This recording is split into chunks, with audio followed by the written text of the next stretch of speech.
रखा है 20%, GP ratio दे रखा है 20%। क्रेडिट सेल है 18 लाख की, क्रेडिट सेल है 18 लाख की।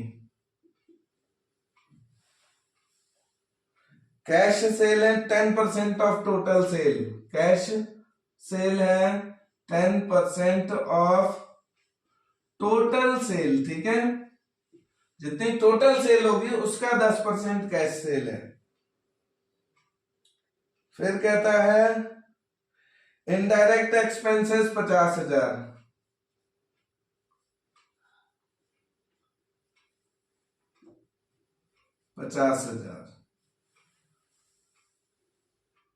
नेट प्रॉफिट रेशियो बता दो, नेट प्रॉफिट रेशियो। फॉर्मूले में आपको दे दे रहा हूं, जीपी रेशियो जो होता है ग्रॉस प्रॉफिट रेशियो, इसका फॉर्मूला होता है gross profit upon net cell into 100। जो नेट प्रॉफिट रेशियो होता है इसका फॉर्मूला होता है net profit upon net cell into 100। आपको ये दे रखा है, ये मांग रहा है, ये बताओ कितना परसेंट है, कैसे निकालोगे। देखो जीपी रेशियो मुझे गिवन है कितना, 20%। जीपी मुझे पता है क्या, नहीं पता जीपी। अपॉन नेट सेल चाहिए, नेट सेल पता है मुझे, नेट सेल निकालो। देखो यहां पर नेट सेल यहां निकालता हूं। नेट सेल का फॉर्मूला क्या होता है, cash cell plus credit sale, cash cell plus credit sale. Cash cell को कहते हैं, देखो क्रेडिट सेल तो बता रखी है 18 लाख की, यहां लिख दो 18 लाख की, 19,30,000।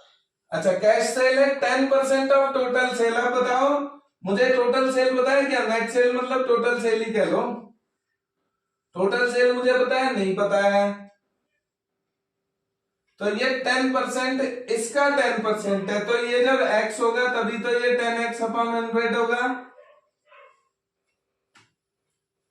अच्छा सर, ये टोटल सेल कहता है ना 10% ऑफ टोटल सेल। अब टोटल सेल तो हमें पता ही नहीं है, तो किसका 10% निकालूं, तो इसे पहले मानो x, फिर इसको कहो 10x अपॉन 100। आई बात समझ में?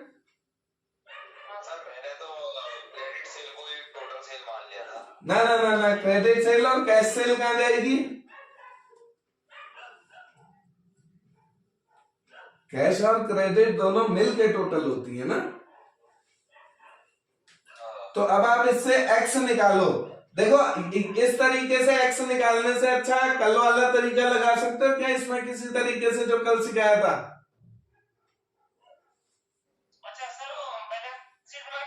ना ना यहीं पे निकाल दो भैया, जहां मर्जी यूज कर लो उसको, टेक्निक है उसकी,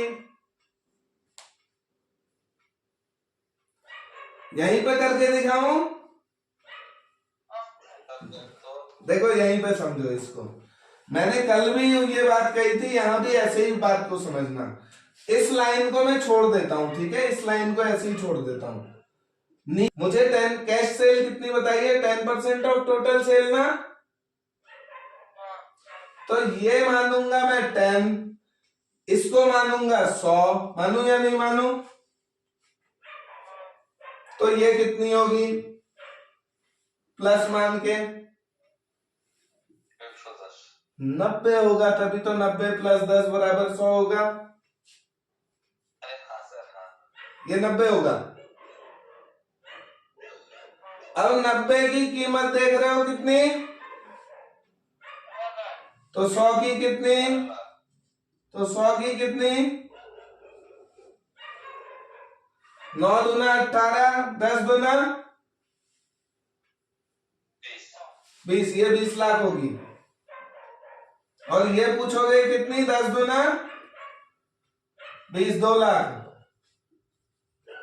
ये 2 लाख होगी।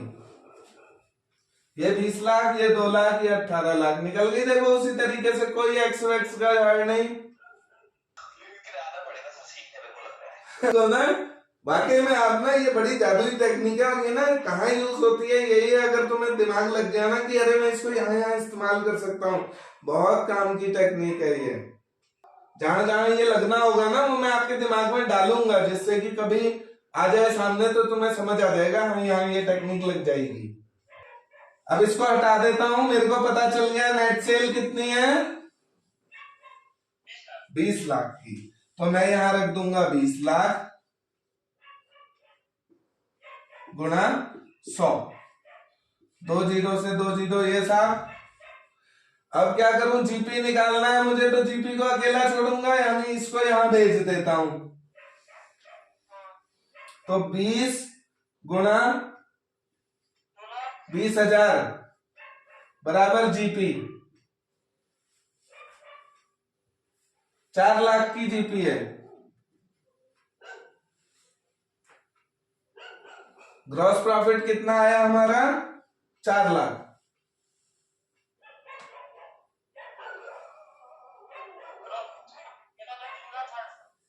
ग्रॉस प्रॉफिट 4 लाख आ गया। अब मुझे बताओ नेट प्रॉफिट कितना आया, नेट प्रॉफिट निकाल लोगे, net profit equals to GP minus ये, हाँ जीपी में से इनडायरेक्ट एक्सपेंसेस घटा दो, नेट प्रॉफिट आ जाता है। वही ट्रेडिंग अकाउंट को देखो आप, ट्रेडिंग अकाउंट में क्या करते हो, डायरेक्ट एक्सपेंसेस डालते हो, जीपी आ जाता है, फिर जीपी को बीटी करते हो पीएल में, अब इनडायरेक्ट एक्सपेंसेस डालते हो आप, तब नेट प्रॉफिट आता है। तो जीपी में से इनडायरेक्ट एक्सपेंसेस माइनस करो, 4 लाख माइनस 50,000, नेट प्रॉफिट आया कितना, 3.5 लाख। आपसे पूछा गया है नेट प्रॉफिट रेशियो, एनपीआर क्या होता है, net profit upon net cell into 100। Net profit हमारा कितना आया, 3,50,000 अपॉन नेट सेल आ गई हमारी कितनी, 20 लाख इंटू 100, 3 3 2 2 1 1, 17.5% आंसर है। क्वेश्चन ऐसी कैश फ्लो का पूछता हूं, ओरल पूछने लायक है, ठीक है, ओरल में ही जवाब दे दोगे आप। कहता है कौन सी बात गलत है कैश फ्लो से संबंधित, रेंट पेड बताओ, रेंट पेड को ऑपरेटिंग एक्टिविटी कह रहा है, सही कह रहा है रेंट पेड को, हाँ रेंट पेड को ऑपरेटिंग एक्टिविटी सही बता रहा है।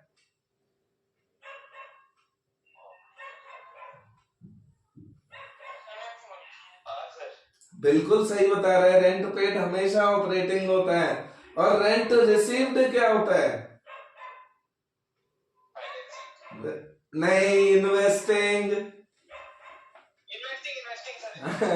रेंट रिसीव्ड इन्वेस्टिंग होता है, रेंट पेड ऑपरेटिंग होता है। हाँ फिर कहता है परचेज ऑफ मशीन को इन्वेस्टिंग एक्टिविटी बताता है, सही बता रहा है, बिल्कुल। ब्रोकरेज पेड को फाइनेंसिंग एक्टिविटी बता रहा है, ब्रोकरेज पेड को,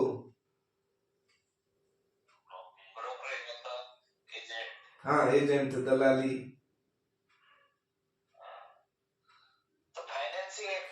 वेरी गुड, फाइनेंसिंग एक्टिविटी ही है ब्रोकरेज। हम पे किसको करेंगे, जब हमें अपने शेयर्स इशू करवाने हैं, डिबेंचर इशू करवाने हैं, शेयर मार्केट में दलाली पे करनी पड़ेगी हमें।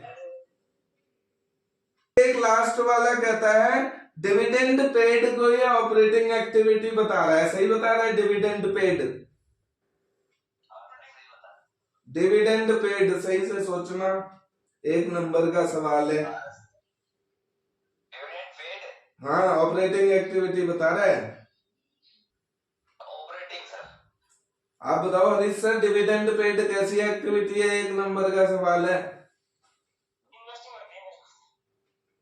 भैया। फाइनेंसिंग एक्टिविटी है, आप डिविडेंड पे कर रहे हो, किसे पे कर रहे हो, जिनसे शेयर्स खरीदवाए हैं तुमने, फाइनेंस किया है पैसा, उनको पैसा दे रहे हो फाइनेंसर्स को।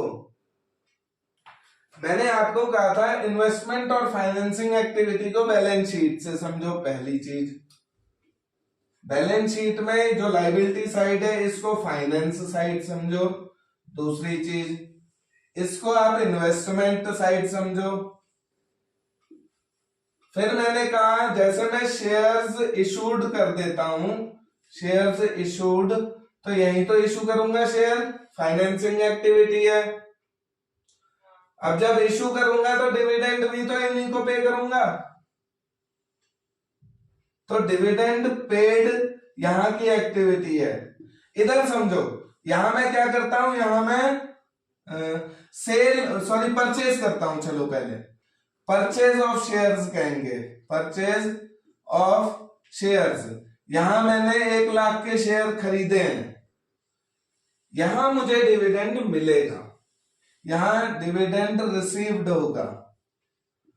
तो अगर डिविडेंड रिसीव्ड कहे इन्वेस्टमेंट एक्टिविटी, अगर डिविडेंड पेड कहे फाइनेंस एक्टिविटी। ठीक है, ऐसे ही डिवेंचर्स का होता है, अगर इंटरेस्ट पेड कहे तो फाइनेंस एक्टिविटी, अगर इंटरेस्ट रिसीव्ड कहे तो आपकी इन्वेस्टिंग एक्टिविटी। 2 चीजें हो गई। इधर एक चीज और रिसीव होती है, क्या, रेंट रिसीव यहां होता है। रेंट रिसीव्ड भी यही एक्टिविटी है, क्योंकि रेंट मिलता है बिल्डिंग पर, और बिल्डिंग एक इन्वेस्टमेंट एक्टिविटी है, इसलिए ये इन्वेस्टिंग एक्टिविटी है। बात आई समझ में, रेंट रिसीव्ड।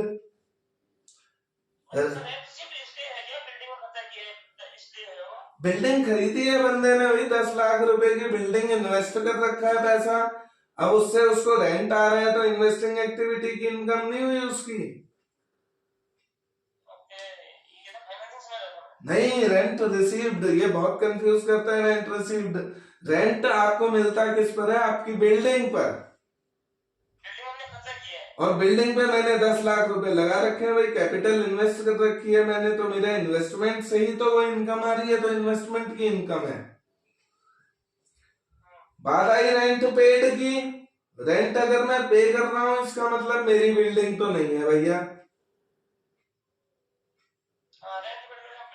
किसी दूसरे को पे कर रहा हूं, ओनर को, और किस लिए पे कर रहा हूं, अपनी फैक्ट्री चलाने के लिए पे कर रहा हूं,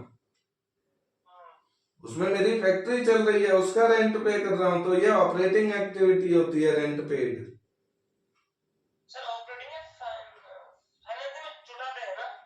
फाइनेंसिंग का रेंट से कोई मायना नहीं है, रेंट केवल 2 काम हो सकते हैं, रेंट रिसीव्ड और रेंट पेड।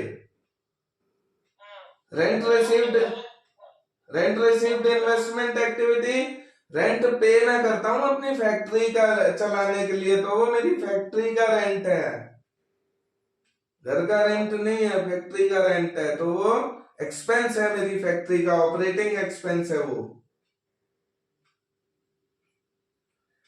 एक तो रिसीव्ड और पेड वाला रेंट, ये अलग रखना है इसको, बाकी पेड और रेंट आपको कंफ्यूज नहीं करेंगे। क्यों, बाकी जो भी पेड होगा वो क्या पे हो सकता है, या तो डिविडेंड पे होगा, फाइनेंसिंग एक्टिविटी, डिविडेंड रिसीव होगा, इन्वेस्टमेंट एक्टिविटी, इंटरेस्ट पे करोगे, फाइनेंसिंग एक्टिविटी, इंटरेस्ट रिसीव करोगे, इन्वेस्टिंग एक्टिविटी।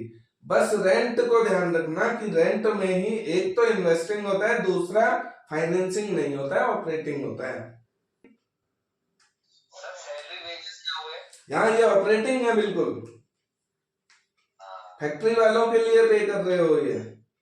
एक्टिविटी रेशियो में कौन से रेशियो आते हैं पूछता है, एक्टिविटी रेशियो, एक्टिविटी का मतलब टर्नओवर रेशियो, नहीं टर्नओवर रेशियो। अच्छा बताओ मुझको, जो स्टॉक टर्नओवर रेशियो है ये एक्टिविटी रेशियो है या नहीं है, स्टॉक टर्नओवर रेशियो, अभी तो बोला था आपने, बिल्कुल, हाँ ये टर्नओवर रेशियो है, ठीक है। ऐसे ही डेटर टर्नओवर भी एक्टिविटी है। अच्छा डेब्ट इक्विटी रेशियो के बारे में बताओ, ये एक्टिविटी रेशियो है या नहीं है, डेब्ट इक्विटी रेशियो, हाँ डेब्ट इक्विटी रेशियो नहीं है सर, ये नहीं है, एक्टिविटी रेशियो नहीं है, तो ये कैसा रेशियो है? सर ये है लिक्विड नहीं नहीं लिक्विडिटी नहीं, लिक्विडिटी में तो दो ही आते हैं। करंट रेशियो और वो एसिड टेस्ट रेशियो। बस ये दो लिक्विडिटी के हैं, बस ये दो लिक्विडिटी के हैं। तो दूसरा क्या होता है सर? एक एक एक प्रॉफिटेबिलिटी रेशियो, चार ही होते हैं टाइप, देखो, एक profitability ratio, liquidity ratio, turnover ratio और एक सॉल्वेंसी रेशियो। ये सॉल्वेंसी में आता है सर। Very good. जो डेब्ट इक्विटी रेशियो है वो सॉल्वेंसी रेशियो में आता है। इंटरेस्ट कवरेज रेशियो बताओ, इंटरेस्ट कवरेज सॉल्वेंसी में आता होगा सर ये। वेरी गुड, बिल्कुल ये डेब्ट इक्विटी का साथी है। सॉल्वेंसी रेशियो में देखना, डेब्ट इक्विटी रेशियो हो गया, प्रोप्राइटरी रेशियो हो गया, प्रोप्राइटरी रेशियो, और एक हो गया आपका इंटरेस्ट कवरेज रेशियो, एक हो गया टोटल असेट्स टू डेब्ट रेशियो।